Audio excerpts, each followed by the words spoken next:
vraiment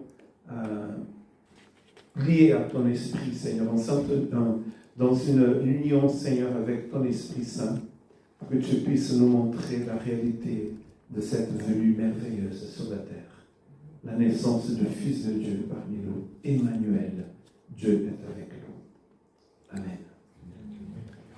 Et donc, comme nous avons vu, en suivant ce que nous pouvons appeler le petit train messianique, qui commence dans Genèse chapitre 3, verset 15, qui est aussi connu comme le premier évangile, nous pouvons lire d'ailleurs des dizaines, des centaines même de textes qui vont montrer ce petit train. Dieu dit au serpent, d'ailleurs c'est au serpent que Dieu dit, je vais susciter de la femme une sémence qui va écraser ta tête. Et écraser, c'est vaincre. Ensuite, en écrasant ta tête, il sera blessé. Vous voyez un peu? Il sera blessé. Nous ne savons pas d'où va venir cette semence jusqu'à ce qu'on lise Genèse chapitre 12. On ne sait pas combien de siècles après, où Dieu va appeler un homme de l'Irak, de la Mésopotamie de l'époque, pour sortir de chez lui et aller dans ce que nous appelons maintenant la Palestine, toute cette région au bord de la Méditerranée, entre la Syrie, le Liban et l'Égypte et la Méditerranée. Il va habiter ce pays-là et Dieu de cet homme va susciter une famille. Et de cette famille, il va faire venir au monde son fils. Dans nos réunions, la semaine dernière, nous avons à Urt, à Tos, nous avons médité ces textes aussi. Et j'avais posé cette question aux frères et aux sœurs. Qu'est-ce qu'il a fallu, qu'est-ce que vous a fallu pour arriver sur cette planète? Qu'est-ce que vous avez eu pour pouvoir être là? Pourquoi est-ce que vous avez le droit d'habiter sur cette planète? Vous pouvez répondre. Vous avez un papa et une maman. Et vos parents ont aussi des parents qui ont des parents. Dieu aussi, pour rentrer sur cette planète, lui qui est tout puissant, pouvait tout simplement ouvrir un trou dans l'espace-temps et rentrer comme ça, déjà adulte, en faisant des choses incroyables. Non, il décide de rentrer sur la planète de la même manière que nous tous. C'est-à-dire, il n'est pas rentré par effraction, il est venu par la naissance. D'ailleurs, Jésus dit, je suis la porte. Il rentre par la porte. Et la porte, c'est la naissance. Ça, c'est une qualité divine que beaucoup de foi, de cultes, de religions vont essayer d'écraser, de nier. Dieu, tout-puissant, qui se fait pas seulement bébé, mais avant d'avoir un bébé, qu'est-ce que nous avons? Non, dans le ventre. Moi, je n'ai jamais été enceinte, je ne sais pas. Un fœtus. Déjà, vous imaginez? Le Dieu tout-puissant qui devient fœtus dans le ventre de Marie, la semence de la femme. Vous pouvez vous asseoir, il y a plein de place devant, à côté du pasteur. Oui, bienvenue. Donc, nous ne pouvons pas oublier ces choses-là. Ésaïe a dit, il sera appelé Emmanuel, qui veut dire Dieu est avec nous. Donc c'est Dieu qui vient. Et comme vous, Dieu aussi va avoir sur terre une famille. Il va rentrer dans la famille d'Abraham. Abraham a eu plein de descendants après, mais c'est dans la famille de David, nous apprenons par Ésaïe, qui sera né ici. Du tronc d'Isaïe, père de David, sortira un rameau. Et en plus, il nous dit Michel, l'origine de ce rameau, de ce germe, de ce netzer, c'est l'éternité. Ensuite, quand on arrive dans le Nouveau Testament, Matthieu nous explique que ce Messie sera né dans une certaine famille, d'un monsieur qui s'appelle Joseph, qui sera le père adoptif de Jésus. Nous connaissons à l'aumônerie une dame qui s'appelle Marie, elle se marie avec Jésus et ils ont un fils qui s'appelle Joseph. Il est d'origine espagnole. Donc, Jesus. Donc là, nous avons Marie, que vous connaissez, vous avez entendu parler de cette femme. C'est une jeune fille qu'un jour va recevoir la visite d'un ange. Bon, de nos jours, on n'a pas trop d'anges qui viennent nous voir. Ça serait bien, hein, de temps en temps. Mais ils avaient l'habitude, hein, les Juifs, de voir des anges. Dans leur histoire, il y a beaucoup de personnes qui ont vu des anges, dont d'ailleurs Abraham, qui ont vu des anges. Cette femme voit un ange, et l'ange va rentrer chez elle et va dire ceci dans Luc 1, 28. L'ange entra chez elle et dit « Je te salue, toi, à qui une grâce a été faite, le Seigneur est avec toi. » L'ange lui dit « Ne crains point, Marie, car tu as trouvé grâce devant Dieu. » Versets 28 et 30. Et ensuite, Marie va répondre à l'ange et dit « Je suis l'esclave du Seigneur, qui me soit fait selon ta parole. » Et l'ange la quitta. 2 fois dans ce texte, nous trouvons le mot « grâce ». Marie, tu as trouvé grâce. Donc en fait, Marie, la seule chose que Marie doit faire ici, c'est la seule chose qu'Abraham a dû faire et que tous les autres ont dû faire aussi. Ils ont dû dire oui. C'est la seule chose. C'est un miracle. Si on n'a pas la foi, on va dire c'est du Narnia, c'est le Seigneur des Anneaux, c'est de la fiction. Une femme vierge ne peut pas concevoir sans avoir été avec un homme. Elle ne peut pas, ou sinon par d'autres techniques qui peuvent exister de nos jours. Mais à ce moment-là, une jeune fille vierge ne peut pas devenir enceinte. Marie va devenir enceinte du Saint-Esprit. Et je racontais dans notre groupe l'histoire des Chroniques des Portes. Ce sont des livres, 7 livres qui ont été écrits par un écrivain américain. Et dans ce livre, il va raconter l'histoire de la rédemption en utilisant parfois juste un personnage. Par exemple, le peuple dans le désert, c'est une femme. Dieu fait sortir son épouse d'Égypte et la conduit dans le désert. L'Église aussi, c'est une femme. Et un jour, le Christ va venir sur terre et tout commence au ciel. Les anges voient une grande lumière sortie du trône de Dieu. La vie de Dieu qui fait vous pouvez imaginer comme dans les films Guerre des étoiles, ça, avec des effets, cette lumière qui tourbillonne comme dans le livre d'Ézéchiel, qui tourbillonne et les anges se demandent ce qui va se passer. Et moi je me souviens, ça fait longtemps, j'habitais dans le Nord et je lisais ce livre dans le métro de Lille. Et j'étais en train de lire ce chapitre dans le métro de Lille.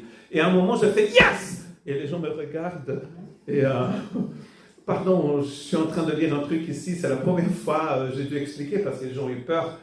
De nos jours, hein, sans cri dans un métro, les gens ont peur. Donc j'étais en train de lire dans le métro de Lille cela, et en fait, le monsieur nous parle de cette lumière qui tourbillonne, et tout d'un coup, cette lumière traverse l'univers comme ça, et court, plus vite encore que la vitesse de la lumière. Et cette lumière traverse l'univers, boum, et rentre dans le ventre de Marie, et Marie devient enceinte.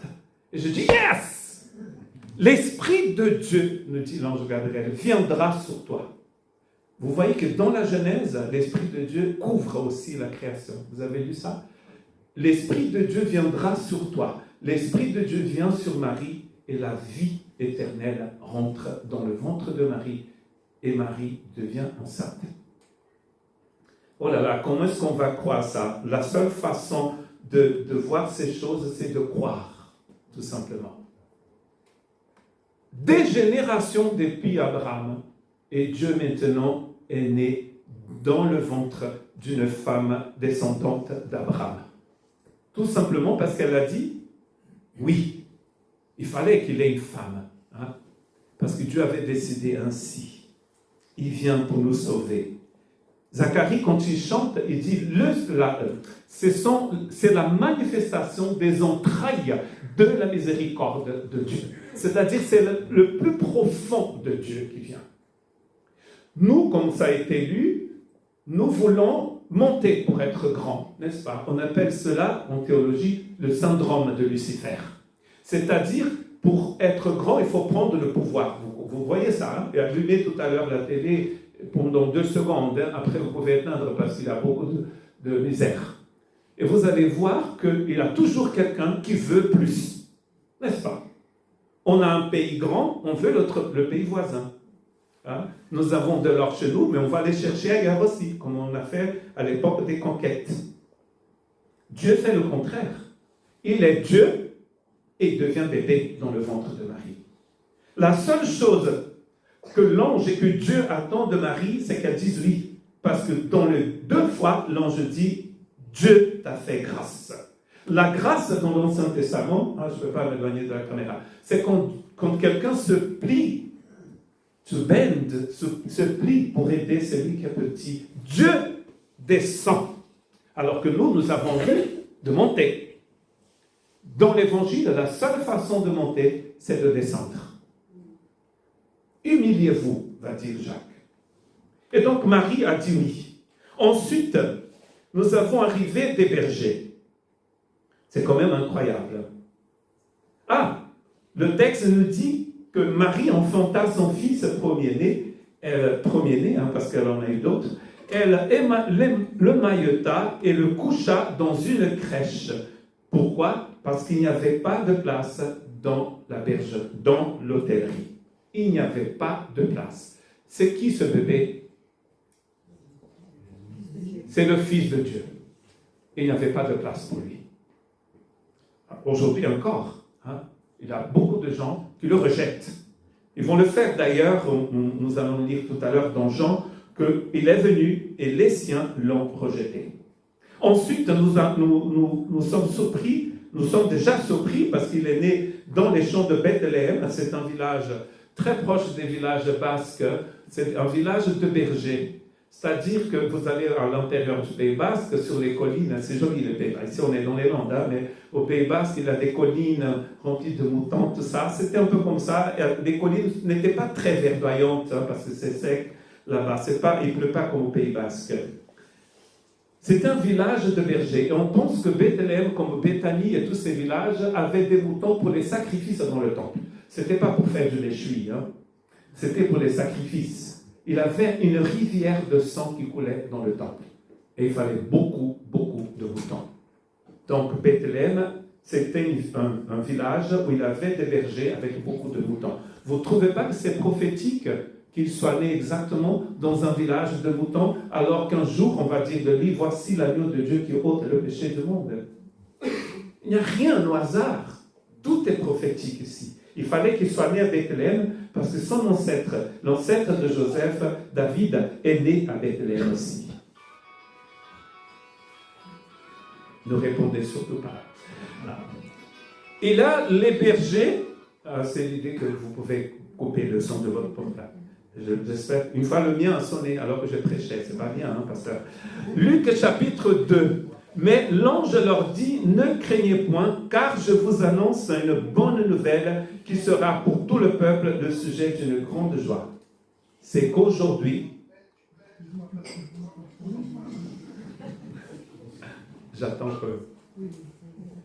c'est qu'aujourd'hui, dans la ville de David, il vous est né un sauveur, qui est le Christ, le Seigneur.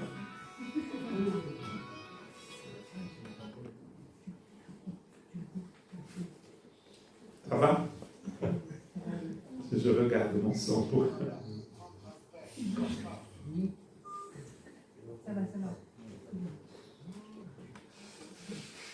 Ok. Du coup, j'ai perdu mon texte. Je vais le retrouver. Les bergers. Nous avons vu, en fait, ça fait longtemps qu'on parle de ces bergers.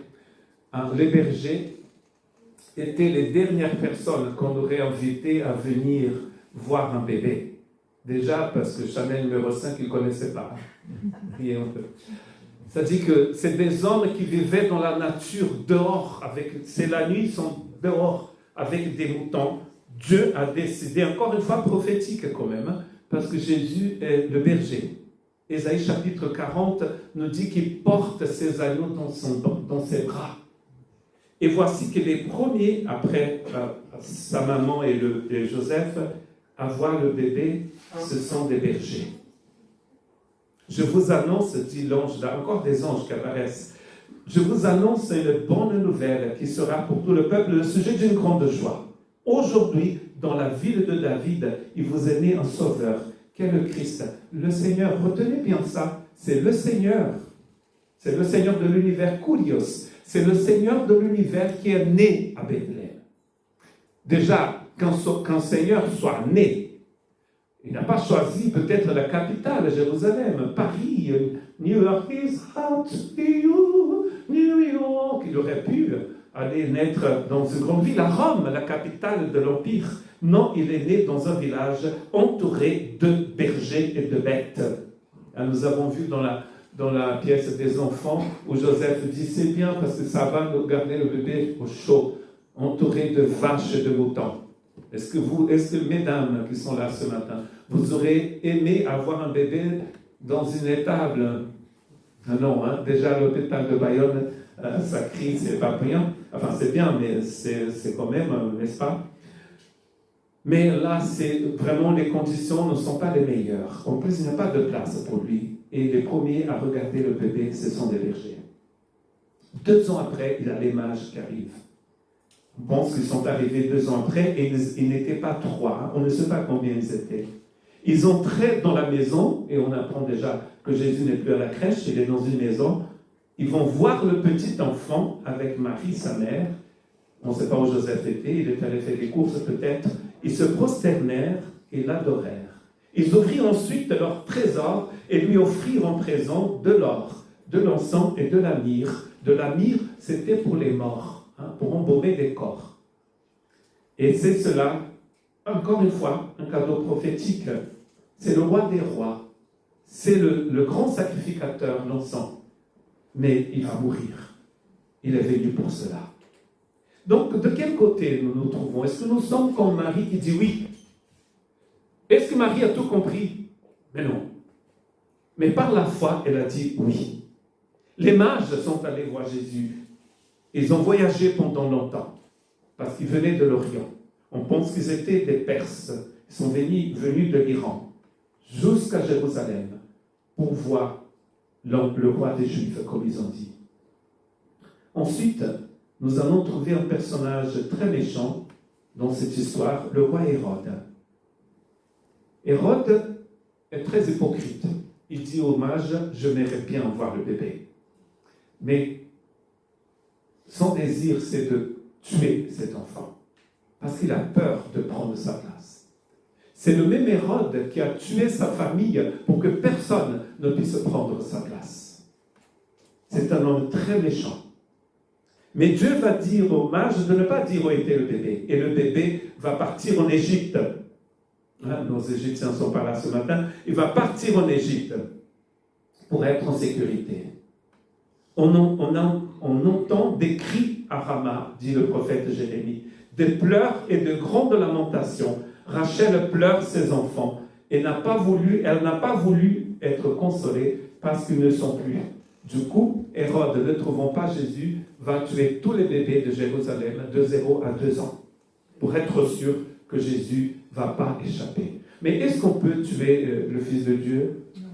Est-ce qu'on peut tuer Dieu? Non. Est-ce qu'on peut vaincre Dieu? Non.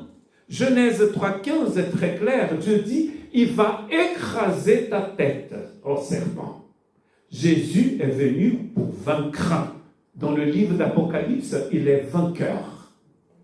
Et il sera vainqueur. Et il a vaincu. C'est-à-dire, n'ayons pas peur de... Parfois, on a peur parce que les gens persécutent l'Église, ils persécutent Jésus. Et oh, le petit Jésus, il a une dame qui est venue me voir et qui m'a dit, oh, parfois j'ai de la peine pour le Seigneur. Et je dis, mais pourquoi, madame? Oh, parce que je fais tellement de bêtises. On fait tellement de bêtises. Le pauvre Jésus. Je dis, madame, Jésus, le pauvre de nous, misérables pécheurs, Jésus est vainqueur. Combien de risques Marie aurait pu être lapidée parce qu'elle est enceinte alors qu'elle n'est pas encore mariée. Beaucoup de fragilité, né à Bethléem, il avait sûrement des virus, des bactéries, je ne sais pas, moi, mes enfants, mes filles sont nées en Angleterre et en France à l'hôpital, et nous on est là, n'est-ce pas, les papas qui sont là, oh là là, mon enfant, moi j'avais même peur de prendre mes filles dans mes bras, il fallait que je sois assis, j'avais tellement peur, je trouve que c'est tellement fragile. Dieu devient fragile, devient petit, n'est-ce pas incroyable? Mais on ne peut pas le vaincre.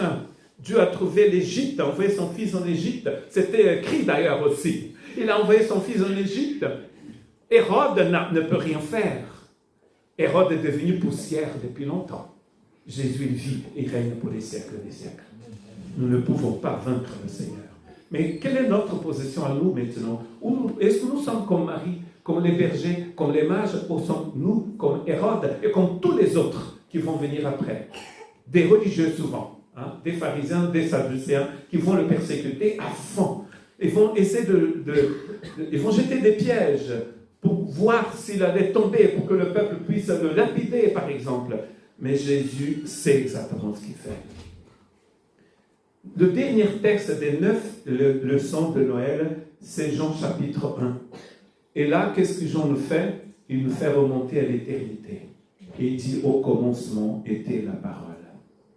La parole qui a créé l'univers, le Logos. Nous avons prêché sur cela il y a à peu près 3 semaines. Et donc, quand on parle de petit Jésus, parce qu'on parle beaucoup, hein, on parle de petit papa Noël, ça c'est bon, c'est petit. Mais petit Jésus, hein, le petit Jésus est très grand, mes frères et sœurs. Il est très dépendant. Vous imaginez le créateur de l'univers, parce que dans Jean 1, c'est le petit Jésus qui a créé l'univers. Mais cette parole créatrice se fait homme et vient habiter parmi nous. Et nous allons l'appeler le petit Jésus. Or, le petit Jésus est très grand, car sa grandeur ne se mesure ni à la force, ni à la domination, mais à l'amour qu'il se donne. Parce que nous avons une idée de petit, de fragile petit qui ne peut rien faire. Or, quand Dieu devient petit, il reste toujours grand. N'est-ce pas? Notez ça quelque part, il était sur Facebook. Même quand il devient petit, il est toujours grand. Jésus à la croix, on dirait une fragilité pas possible, il est toujours grand. Quand est-ce que Dieu n'est pas grand? On peut dire comme les Wolofs, mouk. J'aime bien mouk, mais jamais. Il est toujours grand. Le petit Jésus est un grand Jésus. Celui qui ne sait pas encore parler est déjà la parole, nous dit Jean. Moi, j'adore ça. Bébé, il ne sait pas parler, mais Jean dit, c'est la parole éternelle. Ça aussi, mettez sur Instagram. Celui qui ne marche pas encore est déjà le chemin. C'est beau, hein? Ça, c'est beau, hein, Eric? Il ne marche pas, mais il est déjà le chemin. Né dans l'obscurité de Bethléem, il n'avait pas d'électricité au milieu de nulle part. Il est déjà lui-même la lumière du monde. Donc, quand vous fêtez Noël, parce que je sais qu'en France, et même dans d'autres pays soi-disant chrétiens, il est interdit de dire Joyeux Noël. Bonne fête. Ils ont remplacé à Hurt Joyeux Noël par Bonne fête. N'ayons pas peur de déclarer que c'est la naissance de notre Seigneur, quand même. N'est-ce pas? Envoyez plein de messages partout. Merry Christmas, Joyeux Noël, c'est la naissance de Jésus. C'est la naissance de Jésus. Il faut couper le sang. C'est la naissance de notre Seigneur. Et donc accueillir ce petit Jésus, c'est d'accueillir le grand Jésus de nos vies. Et Dieu ici renverse la logique des hommes. Il va élever les humbles et transformer la faiblesse en espérance. Il va mettre en évidence ceux qui s'humilient. Noël, c'est ça. C'est le jour où Dieu se fait homme. Alors, quel devait être notre comportement? Comment devons-nous nous comporter devant une grandeur d'un Dieu si grand? Que nos cœurs puissent s'ouvrir à ce mystère. Dans le petit Jésus, Dieu se fait proche. Et dans sa petitesse, il révèle sa grandeur. Soyons comme les bergers. Comme les mages aussi, qui observaient les étoiles et qui ont reconnu le signe du Fils de Dieu. Que Dieu puisse nous aider en cette fin d'année et même au début de l'année prochaine et donc pendant toute notre vie, à avoir un cœur humble. Dieu se révèle dans l'humilité. Ça ne veut pas dire que nous allons avoir des complexes d'infériorité, hein? Ce n'est pas ça du tout. Dieu ne dit jamais vous êtes la poussière. Non, il dit vous êtes la prunelle de mes yeux. Vous êtes précieux. Je vous aime. Vous êtes important. Pourquoi est-ce que Dieu est venu naître à Bethléem en tant que bébé? C'est parce qu'il vous aime. Ce n'est pas pour faire la frime. C'est par amour.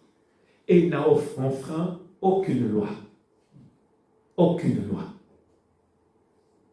Il n'a pas cassé la fenêtre comme le serpent. Il n'est pas rentré par effraction. Il est né d'une façon naturelle, comme nous tous.